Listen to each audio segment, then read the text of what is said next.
Hello guys, आज जो मैं आपके साथ स्टोरी शेयर करने वाली हूँ वो बिल्कुल ट्रू स्टोरी है। एक ऐसी लड़की की जिसका हाइकिंग का बहुत शौक़ था। उसका नाम था एरन, जो कि दोबारा हाइकिंग पे जाता है। वो एक ऐसी हाइकिंग पे जाता है जो बिल्कुल बंजर इलाका होता है, उसके आसपास कोई नहीं होता, लेकिन उसे बहुत मज़ा आ रहा होता है।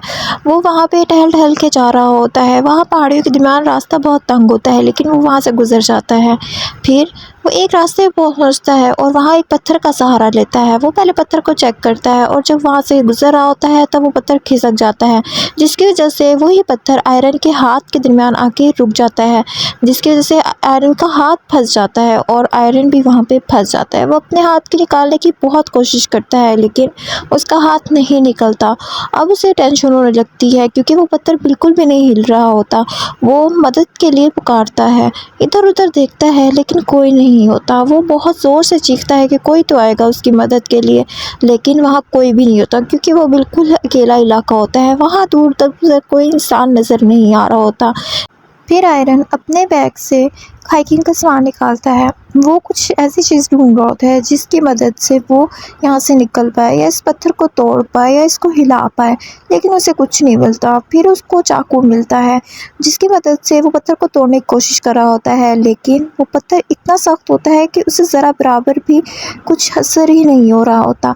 आयरन का सीधा हाथ जो होता है वो पत्थर में अटका हुआ होता है और वो उल्टे हाथ से अपना कोशिश कर रहा होता है, लेकिन उसकी सारी कोशिश बेकार जा रही होती है क्योंकि कुछ असर नहीं हो रहा। तभी उसका चाकू नीचे गिर जाता है। वो उसको उठाने की कोशिश करता है अपने पाँव से, लेकिन नहीं उठा पाता। तब वो एक लकड़ी के ज़रिए अपने चाकू को उठाने की कोशिश करता है और उठा लेता है और दोबारा से उस पत्थर को तोड़ने लग जाता है, लेकिन अब उसकी धार बहुत कमज़ोर हो जाती है क्योंकि वो पत्थर को घिस जाता है। उसी के बाद रात हो जाती है और उसका टाइम ऐसे ही गुजर जाता है। वो बहुत ही ज़्यादा दुखी होता है। अगले दिन वो रिकॉर्डिंग करने लगता है। वो अपना सारा एक्सपीरियंस शेयर करता है कि कैसे उसने हाइकिंग की अब तक और कैसे वो वहाँ पहुँचा। वो सारा कुछ बता रहा होता है ताकि वो इस एक्सपीरियंस को भी अपने पास रिकॉर्ड कर सके। वो उस इलाके का बता रहा होता है कि जो कि बिल्कुल बंजर होता है, जहाँ पे कोई भी नहीं होता। रिकॉर्डिंग करते हुए उसे महसूस होता है कि ऊपर शायद कोई है, इसलिए वो ज़ोर-ज़ोर से आवाज़ें देने लगता है, लेकिन अनफॉर्चुनेटली वहाँ कोई नहीं होता। ऐसे रात हो जाती है। उसको वहाँ पे 2 दिन हो जाते हैं। वो बहुत भूखा-प्यासा होता है। उसके पास जो भी पड़ा होता है वो वही खाता है। उसको विज़न आने लगते हैं कि कैसे वो सैटरडे को यहाँ ट्रैकिंग के लिए आने के लिए तैयार हो रहा था। तब उसकी मॉम की कॉल आई, लेकिन उसने नहीं पिक की। काश वो पिक कर लेता, अपने मॉम को बता देता कि वो कहाँ पे है, तो उसकी मॉम उसको ढूँढते यहाँ पे आ जाती। लेकिन अब वो कुछ नहीं कर सकता था क्योंकि उसने अपनी मॉम को किसी को भी इन्फॉर्म नहीं किया था, तो वहाँ वो कैसे आ सकते थे। फिर वो अगली सुबह क्या करता है, उसके पास एक रस्सी होती है। वो पत्थर को एक साइड से रस्सी से बांध देता है और उस पर एक पुली बांधता है और दूसरे हाथ से उस पत्थर को ऊपर खींचने की कोशिश करता है, लेकिन पत्थर इतना भारी होता है कि इसके ऊपर खींचने का कोई फ़ायदा ही नहीं हो रहा होता। पत्थर अपनी जगह से टस मस भी नहीं होता। वो अपने पाँव से भी उसको हिलाने की कोशिश करता है, लेकिन कोई असर नहीं हो रहा होता। लेकिन उसकी फिर भी हिम्मत नहीं जा रही होती। उसके पास जो थोड़ा बहुत पानी होता है वो उसको पी के गुज़ारा करता है।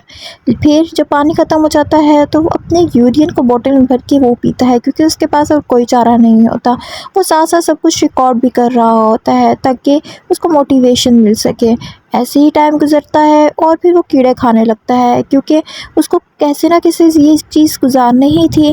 वो टाइम देखता रहता है और इंतज़ार करता है कोई तो यहाँ आएगा, लेकिन कोई नहीं आता। फिर वो रिकॉर्ड करता है जिसमें वो बताता है कि अपने वो माँ-बाप से कितना ज़्यादा प्यार करता है, और फिर वो डिसाइड करता है कि वो अपने हाथ को काट देगा। वो अपने हाथ को बाँधता है और उसी चाकू से अपने हाथ को काटने की कोशिश करता है, लेकिन चाकू की धार तो अब होती ही नहीं है, जिसकी वजह से उसके ऊपर स्किन पे भी कोई असर नहीं होता। अब उसकी ये कोशिश भी बिल्कुल ख़त्म हो जाती है। अब वो बिल्कुल डिस्करेज हो जाता है। ऐसे ही दिन गुज़रते हैं और वो बहुत कमज़ोर हो जाता है। उसे विज़न आते हैं कि कैसे उसकी फैमिली थी, उसके दोस्त थे, वो कितना खुश रहा करता था, लेकिन अब कुछ नहीं हो सकता। फिर एक रात बहुत तेज़ बारिश होती है, जिसका फ़ायदा उठा के वो बोतल में पानी भर लेता है। ऐसा-ऐसा ऊपर पहाड़ों से पानी जो कि उसकी वहाँ जगह पे आ रहा होता है और वहाँ पानी भरता जा रहा होता है, जहाँ पे एरन डूब जाता है। पानी की ग्रेविटी कम होने की वजह से वो पत्थर को हिला देता है। वो अंदर जाता है और पत्थर को हिलाने की कोशिश करता है ताकि वो वहाँ से निकल सके, और वो इस चीज़ में कामयाब हो जाता है। वो पत्थर जो कि हिल नहीं पा रहा था, अब वो उसकी जगह से हिल जाता है। एरन वहाँ से निकल जाता है, अपनी गाड़ी पे जाता है और वहाँ पे जैसे जाता है तो उसका सपना खुल जाता है, क्योंकि वो एक सपना देख रहा था, जिसे देख के बहुत ज़्यादा रोने लगता है कि क्या हो रहा है मेरे साथ, मैं कैसे यहाँ पे फंस गया, अब मैं यहाँ से कैसे निकलूँगा।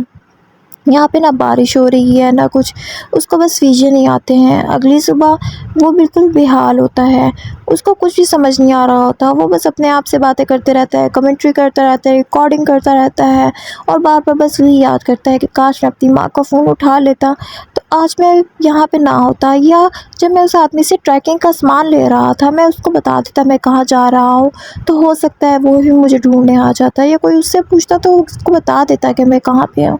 उसको अपनी हर चीज़ से बहुत ज़्यादा पछतावा हो रहा होता है, लेकिन वो कुछ नहीं कर पाता अफ़सोस करने के बजाय, और वो वहीं पे टाइम गुज़ारता है। उसको यकीन हो जाता है कि अब उसका कोई हश्र नहीं होने वाला। फिर वो अपने चाकू से अब कट नहीं लगाता, बल्कि उस चाकू को अपने हाथ के बिल्कुल अंदर डाल देता है, जिसकी वजह से वो हड्डी तक चली जाती है चाकू, और उसका खून बहने लग जाता है। लेकिन अब उस पे कोई असर नहीं हो रहा था, क्योंकि वो बिल्कुल ही डिस्करेज हो जाता है, और फिर वो बस इंतज़ार कर रहा होता है कि कब मौत आएगी।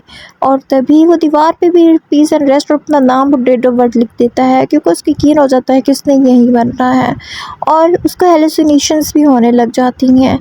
वो एक आदमी को देखता है जो कि वो खुद ही होता है, और उसका एक बेटा होता है। वो अपना फ्यूचर देख रहा होता है कि वो अपने बेटे के साथ कैसे खेल रहा है।